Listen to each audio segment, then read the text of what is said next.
Bonjour tout le monde, dans cette nouvelle vidéo, nous allons aborder un sujet très important, très intéressant d'actualité, auquel la majeure partie des vétérinaires cliniciens pratiquant en médecine des carnivores domestiques sont confrontés, c'est bien donc les intoxications, les empoisonnements, donc chez les carnivores domestiques, chez le chien ou le chat. Donc je vais utiliser au cours de cette vidéo le terme intoxication, c'est un terme générique qui peut englober plusieurs types d'exposition à des matières nocives. Donc ça peut être des toxines bactériennes, ça peut être ce qu'on appelle un aliment malpropre et donc qui induit ce genre d'intoxication.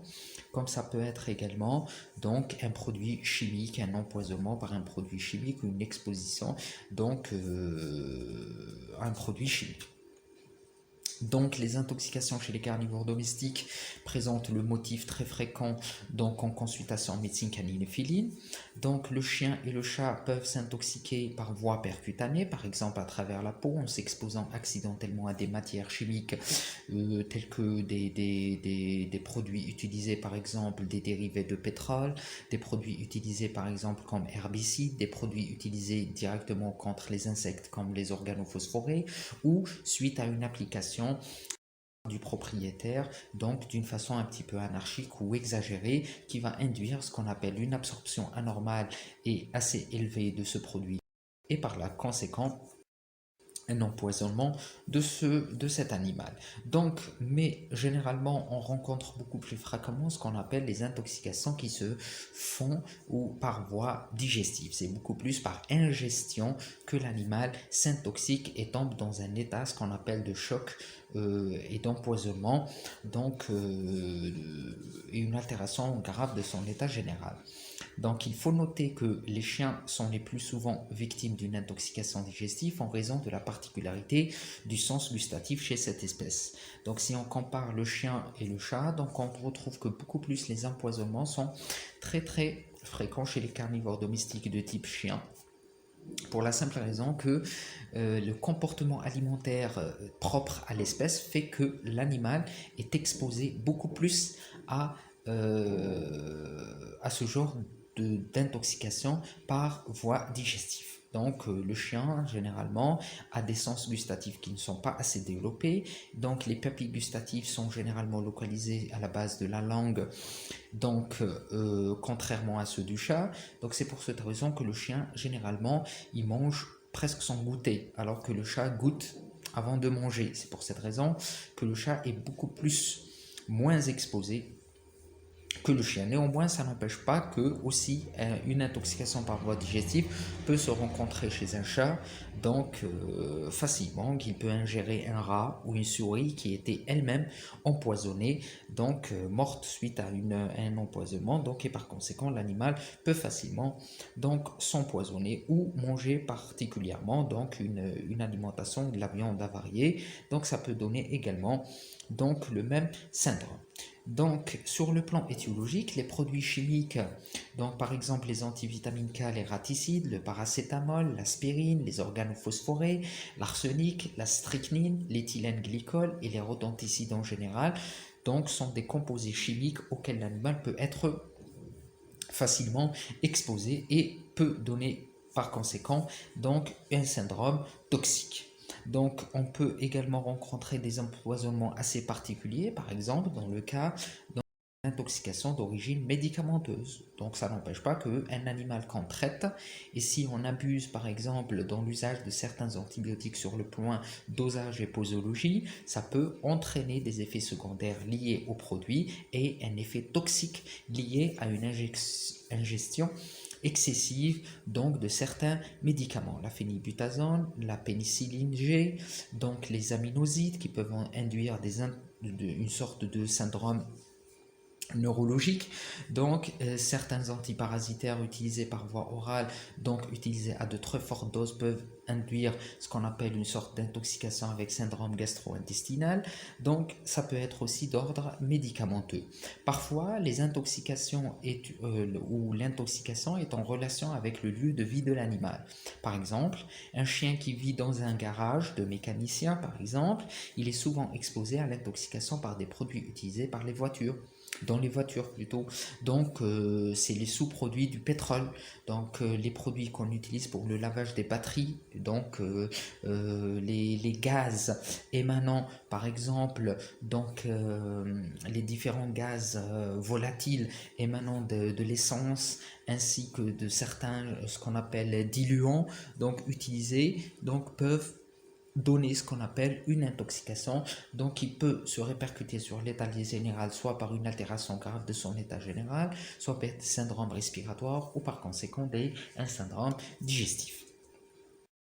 Le propriétaire peut être aussi la cause de l'intoxication de son animal, et cela par l'administration intentionnelle de certains médicaments réputés intolérables par l'organisme chez le chien ou le chat, par exemple l'aspirine ou le paracétamol, qui peuvent être toxiques à un certain seuil, c'est-à-dire en dépassant à peu près la dose de 15 mg par kilogramme. Donc on peut induire un empoisonnement chez le chat, donc avec des répercussions sur l'appareil rénal et hépatique.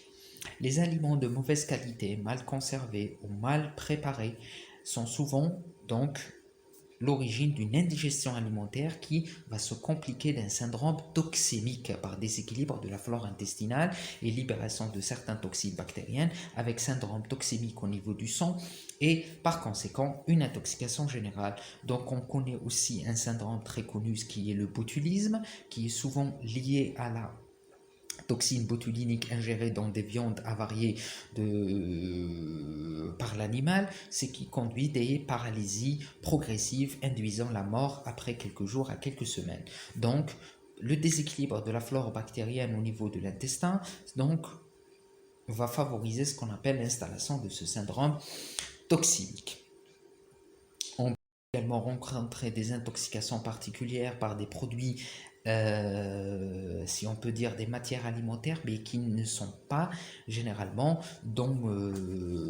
digérées par les carnivores domestiques. Par exemple, l'usage de l'oignon, l'ail, le piment. Donc, ces substances sont riches en substances enzymatiques et fortement irritantes pour la muqueuse digestive, donc peuvent prédisposer alors à des gastrites et des pancréatites graves. Donc, il y a certains propriétaires malheureusement qui utilisent ces produits-là comme étant des antiparasitaires internes. Mais oui, mais s'ils sont utilisés d'une façon assez excessive à des quantités assez importantes, cela peut induire des syndromes digestifs assez graves et induisant la mort de l'animal.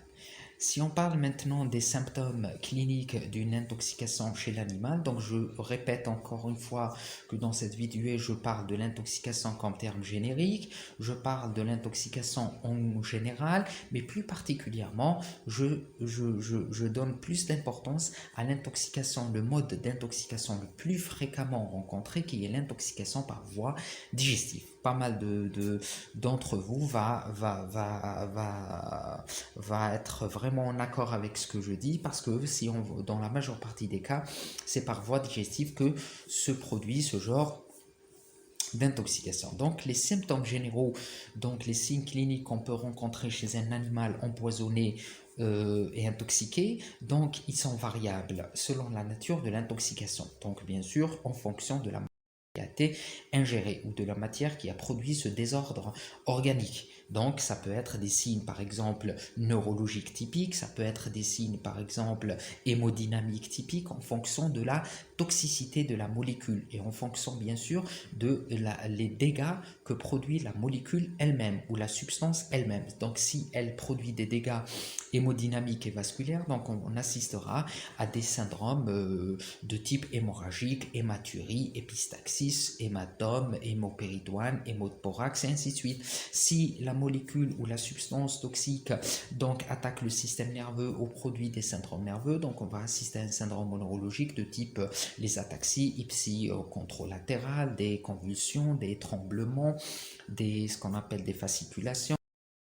Donc des myoclonies, donc des dyskinésies chez l'animal, des pertes de la vision et ce qu'on appelle un comportement anormal chez l'animal en question. Donc Et si par exemple la matière toxique a produit des lésions corrosives par exemple, donc on va assister à un syndrome par exemple qui ressemble à des brûlures, donc de type stomatite ulcérative avec des brûlures au niveau de l'estomac, avec des lésions au niveau de l'œsophage, avec des lésions buccales, donc apparition d'ulcères, de vomissements hémorragiques, de diarrhée hémorragique. Donc en fonction, donc la dominance de symptômes cliniques varie en fonction donc de type de dégâts provoqués, plutôt de lésions provoquées par la molécule en elle-même. Mais bien sûr, ça n'empêche pas que l'intoxication chez l'animal, chez le chien et le chat peut se manifester par un syndrome général, c'est-à-dire qui conserve les symptômes liés à la substance elle-même et une partie des désordres organiques hémodynamiques qui conditionnent ce qu'on appelle un état de choc et un état de détresse générale.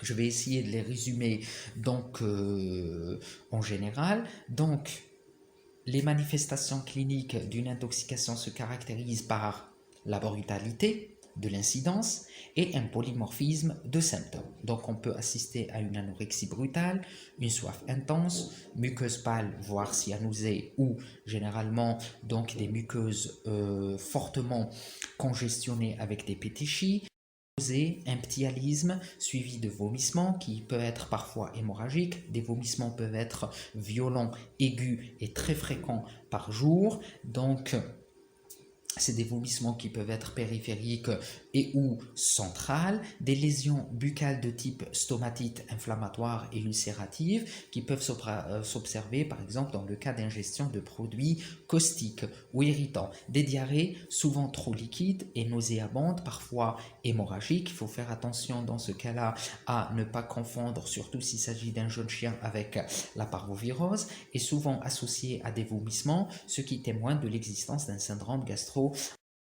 L'animal peut présenter également des plaintes, une douleur abdominale, un gonflement abdominal, une tension abdominale, donc et une douleur à la palpation abdominale. C'est ce qu'on appelle le syndrome de l'abdomen aigu.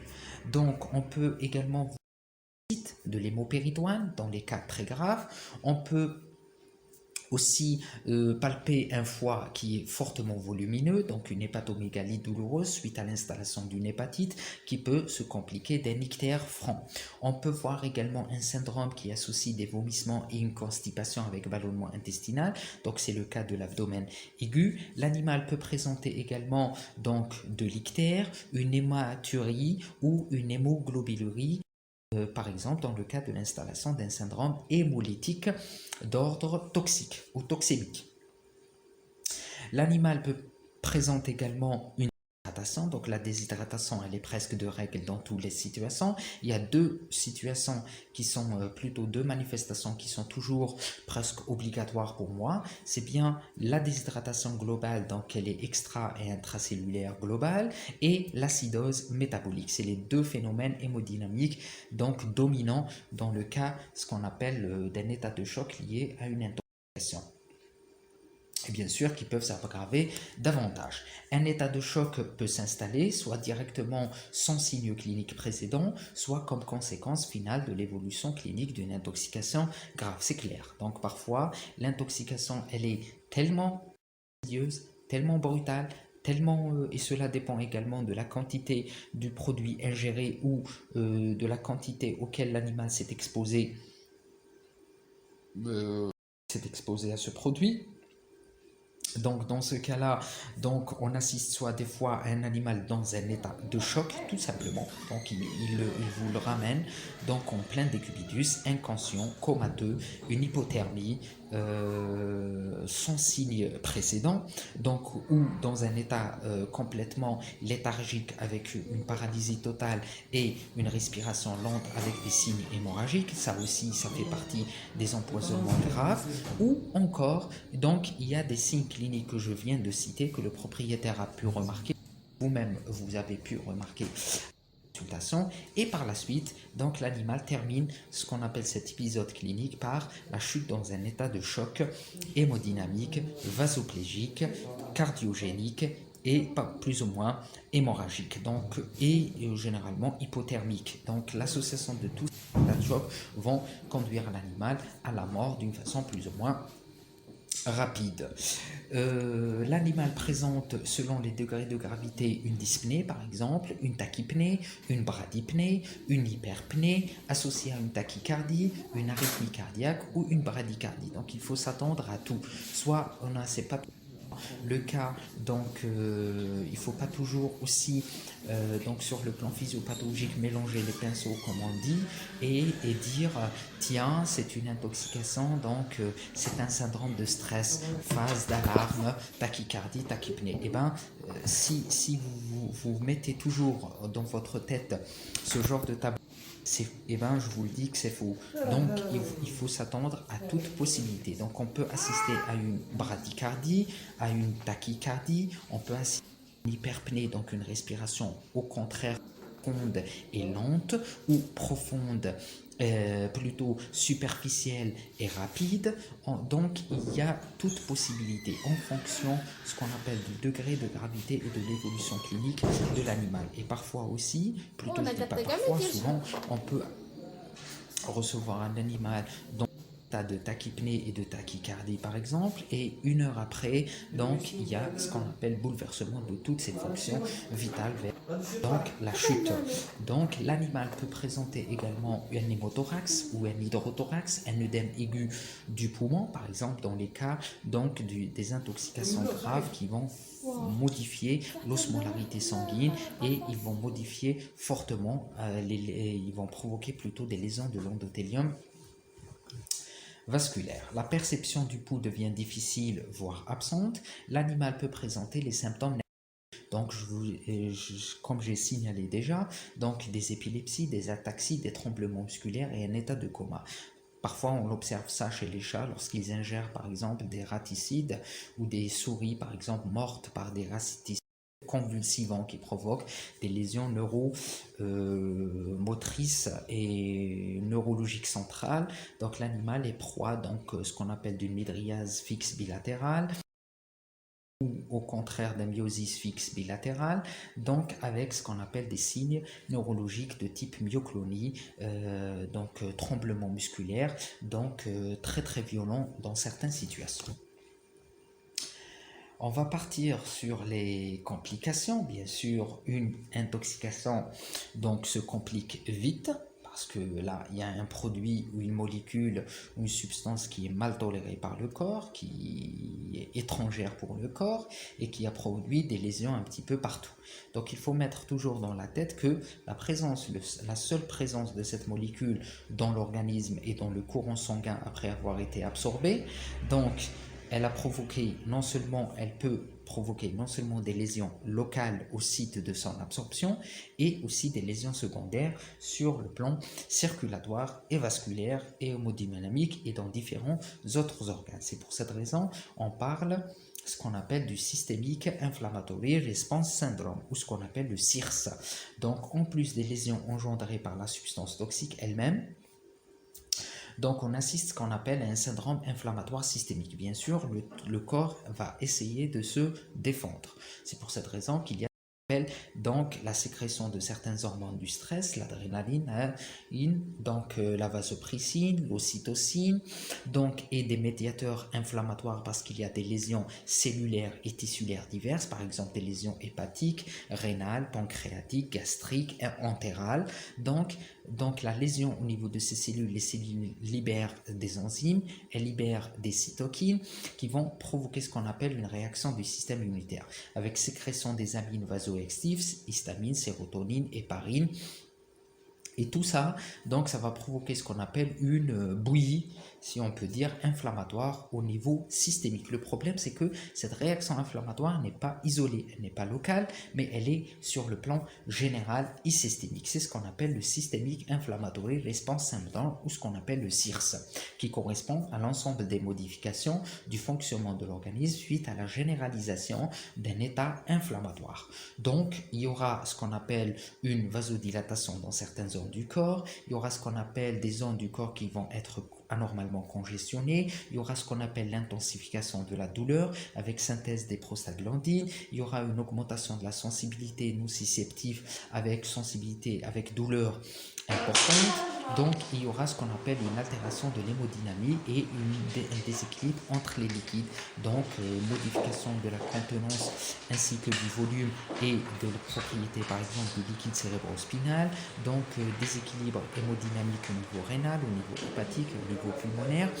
Donc, tout ça va se traduire ce qu'on appelle ce syndrome inflammatoire systémique, où on peut assister également à une augmentation anormale de la température, une fièvre qui va être suivie d'une hypothermie. Donc, l'ensemble des modifications du fonctionnement de l'organisme suite à la généralisation de la réaction inflammatoire. Donc, pour considérer, donc je vais vous donner une petite astuce, si on peut dire astuce clinique, comme ça vous n'allez pas vous perdre un petit peu. Vous allez me dire, bon, le CIRS, comment je peux reconnaître que l'animal plutôt est en état de CIRS lorsque je le consulte? Bon, généralement, donc on peut considérer que l'animal est en état de CIRS, donc s'il réunit au moins 2 des 4 critères suivants. Donc si vous retrouvez au moins 2 de ces 4 critères que je vais citer chez l'animal, c'est que votre animal est en mode CIRS. Fréquence cardiaque supérieure à 140 battements par minute, fréquence respiratoire supérieure à 30 mouvements par minute, température supérieure à 39,2 degrés Celsius ou encore inférieure à 37,8 degrés Celsius. Si vous trouvez 2 de ces 4 critères, bon, si vous retrouvez tous les critères, c'est bon, ou si vous retrouvez 2 de ces 2 critères, c'est que l'animal est dans un mode CIRS. Si l'animal, dans ce cas-là, dans ce stade-là de CIRS n'est pas pris en charge, à ce stade, l'extension du processus inflammatoire entraîne ce qu'on appelle une défaillance des organes touchés. C'est-à-dire, on aura ce qu'on appelle une sorte de lésion organique. Donc, c'est ce qu'on appelle la défaillance multi-organique ou ce qu'on appelle le MODS, le MODS, Multi-Organ Dysfunction Syndrome, donc qui est lié à un phénomène de toxémie.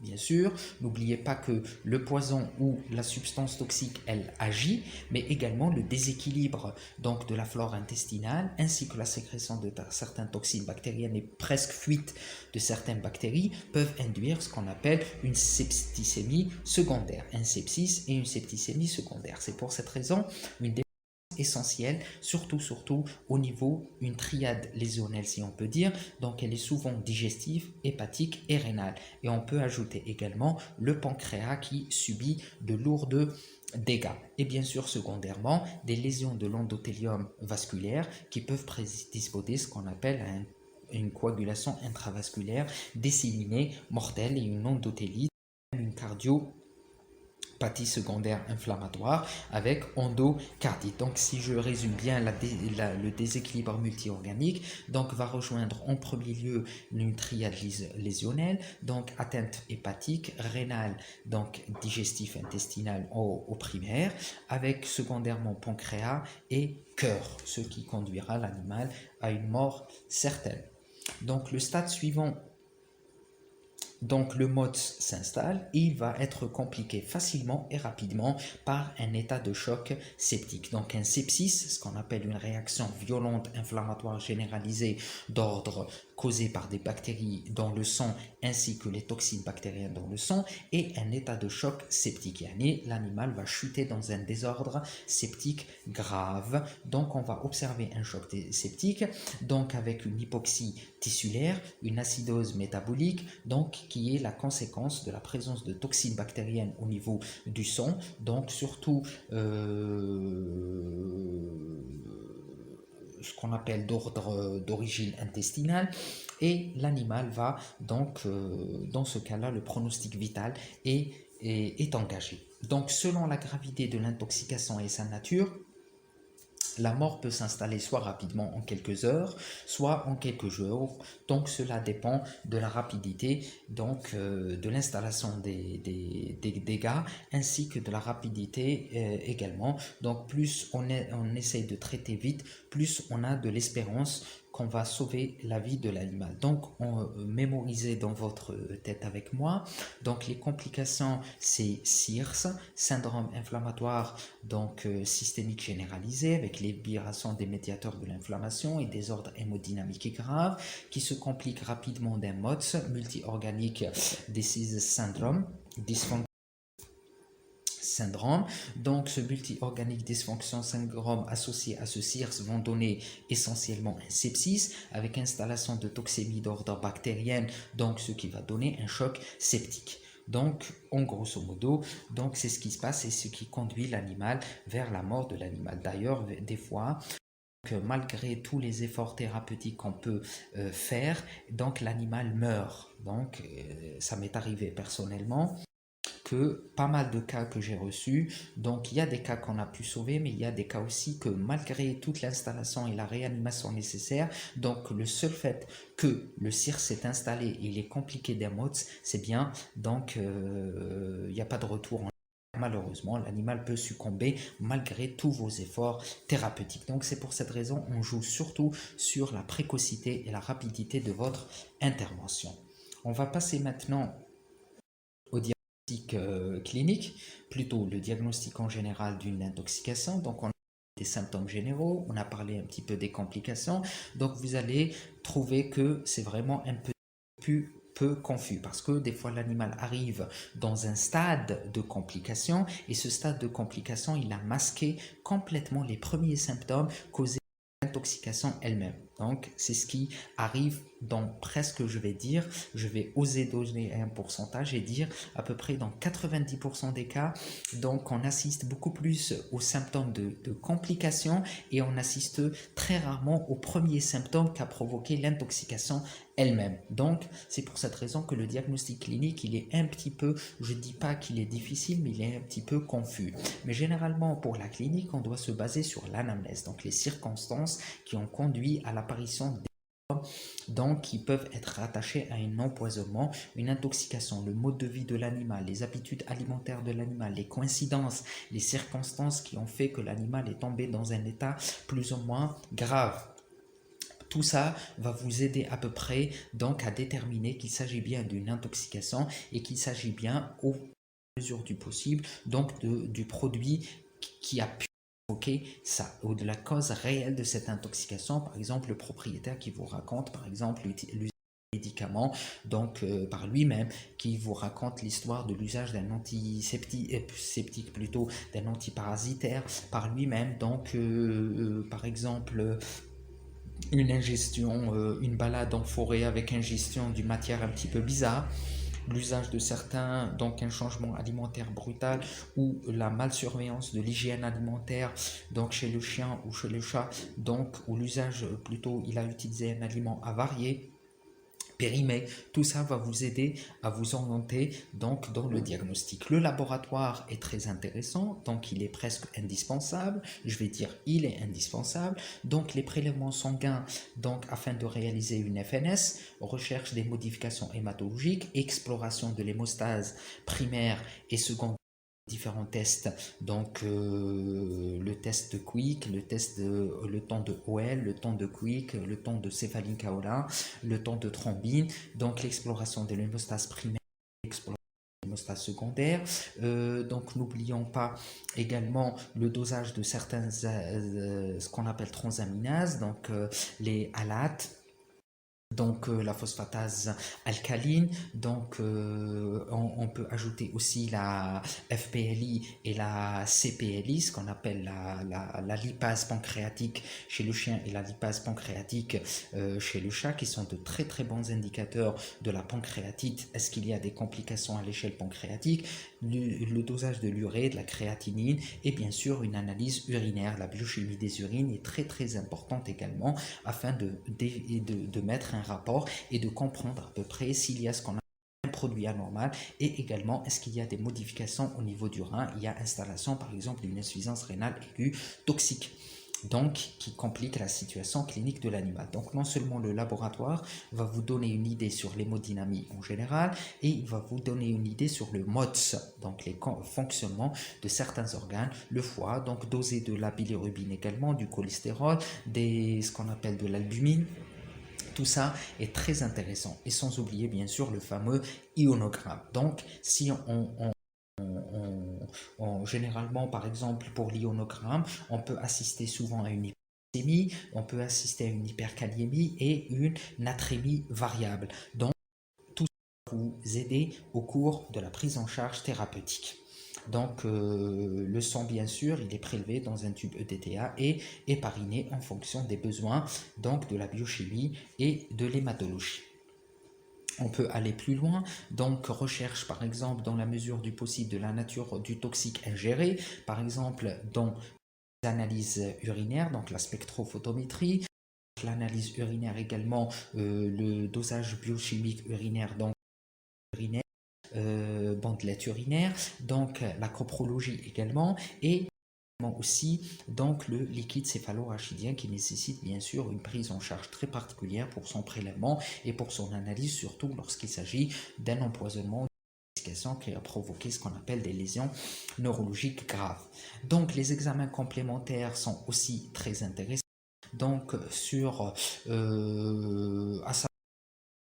donc l'échographie médicale, l'échographie qui va vous offrir l'opportunité un petit peu ce qui se passe à l'intérieur de l'abdomen, donc de voir à peu près l'état du foie, l'état des reins, l'état du pancréas, l'état des intestins, l'absence d'une acide. Donc des fois on fait une parasynthèse abdominale pour voir des lésions, donc si on suspecte par exemple une accumulation de liquide pathologique, donc une écho cardiaque également est intéressante afin d'évaluer ce qu'on appelle un ECG, afin d'évaluer donc l'état de la fonction cardiaque. Donc tout ça sont des examens très intéressants. Bien sûr, les examens complémentaires imagerie ne se font que si la situation de l'animal le permet. Je répète encore une fois, donc c'est très important. Si vous voyez que votre animal est dans un état douloureux, grave et qu'il ne supporte pas des manipulations inutiles, ne faites pas donc ce genre d'examen jusqu'à ce que vous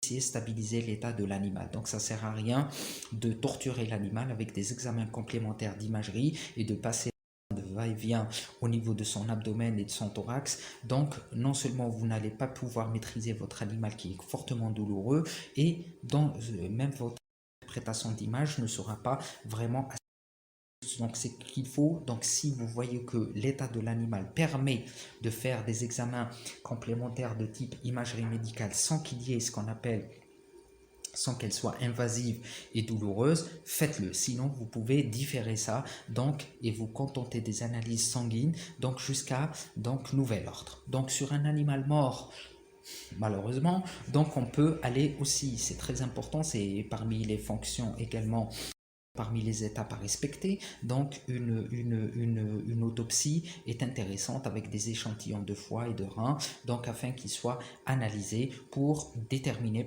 surtout d'un élevage canin, donc ou une chatterie, là où il y a beaucoup de chats, où il y a eu un cas d'intoxication, des empoisonnements à répétition. Donc c'est très intéressant comme pour l'investigation. Je vais passer au diagnostic différentiel. Le diagnostic différentiel avec certaines maladies infectieuses, graves, bien sûr. Là, il ne faut pas dire à chaque fois que c'est toxique. Comme l'histoire, si je me permets de le dire, c'est comme l'histoire par exemple des troubles respiratoires et des corps étrangers. Donc 90% des propriétaires, quand il y a un trouble respiratoire chez leurs animaux, ils viennent toujours vous dire paf, mon animal a ingéré un os. Pour eux, c'est catégorique. Donc là, si vous n'êtes pas vraiment assez habile à analyser, vous pouvez être induit dans l'erreur. Donc c'est pas toujours un problème respiratoire signifie que l'animal a ingéré un os ou un os est coincé. La même chose pour l'intoxication. C'est pas tout syndrome diarrhée hémorragique ou vomissement hémorragique ou crise épileptiforme ou état de choc signifie que l'animal a été empoisonné. Il faut faire attention avec certaines maladies qui peuvent induire un état de choc et peuvent induire des symptômes pareils. Si je prends par exemple la leptospirose, une hépatopathie grave, aiguë, avec ictère, une diarrhée hémorragique, vomissement hémorragique et insuffisance rénale aiguë. Donc, état de choc septique, donc ça ressemble copier-coller à une intoxication grave. Donc, il faut faire très attention. Donc, c'est pour cette raison il faut réfléchir donc avant un petit peu avant de penser que c'est à 100% une intoxication. Donc avec certaines maladies infectieuses graves par exemple, la parvovirose du chien, donc la leptospirose que je viens de citer, les traumatismes également, traumatismes graves avec des atteintes organiques internes et hémorragie interne. Donc il faut faire très attention à bien faire votre anamnèse. Donc tout se joue sur l'anamnèse, tout simplement. Le premier contact avec le propriétaire, donc c'est l'anamnèse et il faut bien analyser afin que vous puissiez être canalisé vers une suspicion plus ou moins particulière. Donc l'évolution de l'intoxication, donc le pronostic est d'une intoxication généralement et presque toujours grave, vu les lésions organiques. Pour moi personnellement, c'est toujours grave. Donc je dis toujours c'est une question de vie ou de mort, c'est du 50-50, donc et on se lance dans le traitement. Pronostic, il ne faut pas banaliser. C'est vrai, des fois l'animal arrive dans des symptômes un peu légers, mais les symptômes peuvent rapidement évoluer à 30 minutes, à 1 heure après. Donc il ne faut pas sous-estimer la symptomatologie. Donc c'est pour cette raison que dès que vous suspectez une intoxication ou en général un empoisonnement, le pronostic reste toujours grave, vu les lésions organiques secondaires qui peuvent s'installer et que je viens d'expliquer en grosso modo dans le syndrome SIRS, MOD et choc septique. Le pronostic dépend également du délai entre l'ingestion du toxique et la prise en charge clinique. Bien sûr, c'est tout à fait logique, ainsi que la présence ou non de lésions secondaires. Donc l'installation de complications ou non. Donc la prise en charge, plutôt le délai donc, de consultation et la prise et donc joue un rôle très important dans le pronostic. Et bien sûr, en troisième lieu, dépend aussi de la quantité du poison ou de la matière ingérée, donc, ou la quantité de la substance auquel l'animal s'est exposé. Donc c'est très important, tout ça détermine ce qu'on appelle donc le pronostic qui doit être fait et doit être établi une fois que vous avez un petit peu fait votre examen clinique, une évaluation des fonctions vitales chez l'animal. Alors je vais vous citer un petit peu les principes généraux du traitement. Donc c'est très important pour les principes généraux du traitement. Donc les principes généraux du traitement que je vais développer dans la partie 2 de cette vidéo. Donc je vais juste me limiter aux 3 objectifs. Donc il faut vous mettre dans votre tête qu'une intoxication est égale à 3 objectifs thérapeutiques, pas plus, pas moins. Limiter la résorption du toxique, c'est-à-dire son absorption par le corps, accélérer l'élimination du toxique qui a été déjà absorbé et lutter contre l'effet du toxique. C'est simple, clair et net. Donc il ne faut pas vous acharner, il ne faut pas aussi, je reviens vers le même point de départ, il ne faut pas aller vers ce qu'on appelle votre pharmacie et prendre tout ce qui est injectable, tout simplement. Donc, et le général qui s'applique antibiothérapie, vitaminothérapie, VT-cardiol et frécardil ou les analeptiques cardio-respiratoires. Et puis, tiens, on a traité une intoxication. Là, c'est archi faux. Là, c'est une euthanasie pour moi, pour l'animal. Donc, il faut faire très attention. Dans votre tête, classez ces 3 objectifs. C'est la résorption du toxique, l'élimination du toxique qui a été absorbé et lutter contre les effets donc du toxique et réanimer l'animal en général. Donc dans la deuxième partie que je vais développer prochainement, donc je vais parler en détail de la prise en charge d'une intoxication et surtout de type digestif ingéré par ingestion donc chez le chat et le chien. Merci.